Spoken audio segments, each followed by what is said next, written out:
हे एभ्रिवान, आज हामी मौरी काट्दैछौँ। सो त्यसको लागि सामानहरू प्रिपेयर गर्दैछु म यहाँ। अनि सुरुमै हामीले चाहिँ यस्तो भेट्यौँ जुन चाहिँ हार्ट सेपमा रहेछ, त्यो बेबीहरू बसेको ठाउँ चाहिँ हो त्यस्तो। यसपालि चाहिँ हाम्रो खासै मह परेन छ।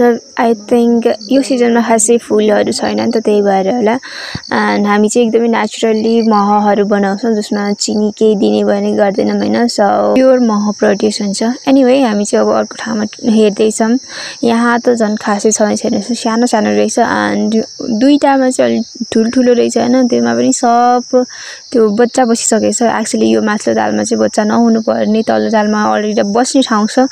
सो यो खासै राम्रो होइन, द्याट्स वाइ हामी यो पनि निकालिहाल्छौँ। सकिरा परेर